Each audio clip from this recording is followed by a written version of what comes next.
جتنی دولت اللہ نے لکھی ہے وہ مل کر رہے گی، وہ ملے گی۔ ہم جو کچھ بھی کر لیں، ساری دنیا جمع ہو جائے،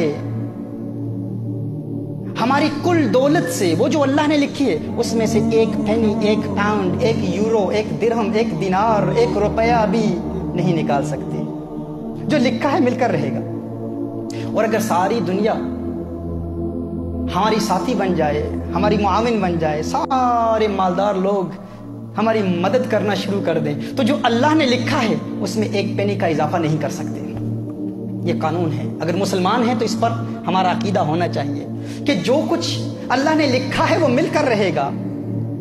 اگر آپ آج غریب ہیں تو مت سمجھیے کہ آپ اس لیے غریب ہیں کیونکہ آپ زندگی میں کوئی ایسا بڑا کام نہیں کر پائے، آپ نااہل تھے اس لیے غریب ہیں۔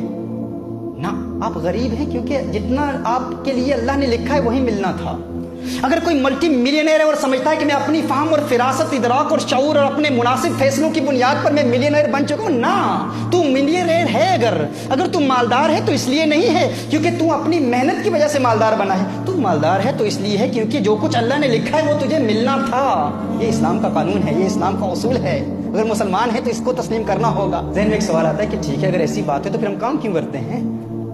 ہم محنت کیوں کرتے ہیں؟ گھر بیٹھے رہیں، کچھ نہ کریں تو پھر بھی مل جائے گا۔ تو آپ کو بتاؤں، یہی اسلام کا قانون ہے، یہی ضابطہ ہے۔ اگر آپ گھر میں بیٹھے رہیں، کچھ بھی نہ کریں، جو لکھا ہے وہ مل کر رہے گا۔ تو پھر ہم کام کیوں کرتے ہیں؟ کیونکہ کام کرنا رسالت مآب صلی اللہ علیہ وسلم کی سنت ہے۔ وہ جو اللہ نے لکھا ہے وہ تو ملے گا، لیکن محنت کے ذریعے اس کے حصول کے لیے حلال روزگار کمانے کے لیے کوشش کرنا، یہ کوشش میرے آقا کی سنت ہے، یہ عبادت ہے، اس پر ثواب ملتا ہے۔ ہم اس لیے کام نہیں کرتے کیونکہ جو اللہ نے لکھا ہے اس پر اضافہ ہوگا، نہ، یہ قانون نہیں ہے۔ ہم کام کیوں کرتے ہیں؟ کیونکہ کام کرنا سنت ہے، یہ عبادت ہے، حلال روزگار کی تلاش عبادت ہے۔ اب اس کا دار و مدار ہم پر ہے کہ ہم اسے کیسے تلاش کرتے ہیں، حلال ذریعوں سے تلاش کرتے ہیں یا حرام کے ذریعے تلاش کرتے ہیں۔ وہ تو ملے گا، الٹیمیٹلی وہ ملے گا جو اللہ نے لکھا ہے ہمارے لیے۔ تو جو ملے گا اس کے لیے پھر ہم گناہ کیوں کریں؟ اس کے حصول کے لیے حرام کاروبار میں کیوں ملوث ہوں؟ اللہ عز و جل نے جو لکھا ہے وہ مل کر رہے گا۔ مجھے یہاں ایک واقعہ یاد آ رہا ہے۔ آج سے 4-5 سال قبل تقریباً صاحب میرے پاس آئے، ہماری محفل میں آئے، وہ کہتے ہیں کہ تنگ دستی ہے، بڑی پریشانیاں ہیں، میں چاہتا ہوں کوئی کاروبار مل جائے، روزگار کے لیے دعا کیجیے۔ کچھ محافل میں آنا جانا رہا، اللہ عز و جل نے کرم کیا، انہیں کام مل گیا۔ میں نے ان سے پوچھا، میں نے سوال کیا کہ کیسا ہے روزگار، کیسے چل رہا ہے؟ تو انہوں نے کہا اللہ کے کرم سے، الحمدللہ محافل کی برکت سے کام مل گیا ہے اور اچھا کام چل رہا ہے، الحمدللہ محفلوں میں آتا ہوں، اس کی برکت سے سب کچھ ہو رہا ہے۔ میں نے ان سے کہا کہ بتائیں تو عبادات کا سلسلہ کیسے ہے؟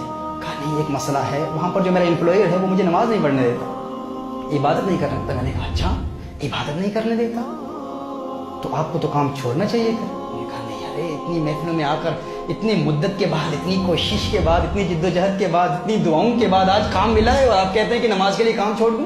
میں نے کہا آپ کام کیوں کرتے ہیں؟ کہتے ہیں اس لیے کرتا ہوں تاکہ روزگار ملے، تاکہ دولت ملے، تاکہ اپنے گھر کے اخراجات چلا سکوں، گھر چلا سکوں۔ میں نے کہا نہ، کام کرنے کا مقصد یہ نہیں ہے، وہ تو ملنا ہی ہے۔ ہم کام فقط اس لیے کرتے ہیں کیونکہ کام کرنا سنت ہے، وہ جو اللہ نے لکھا ہے وہ تو مل کر رہے گا۔ اور قانون کیا ہے؟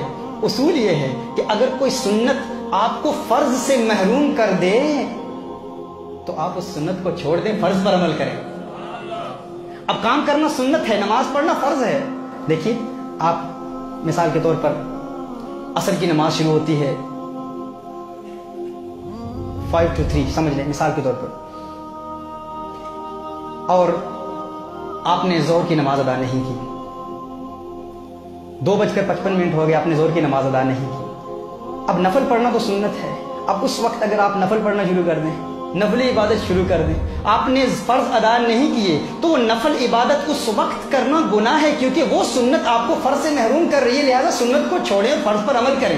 میں نے اسے کہا کہ آپ کام اس لیے کر رہے ہیں کیونکہ کام کرنا سنت ہے اور الٹیمیٹلی جو لکھا ہے وہ تو مل کر رہے گا، لیکن یہ کام آپ کو فرض سے محروم کر رہا ہے تو آپ کام کو چھوڑیں، فرض ادا کریں۔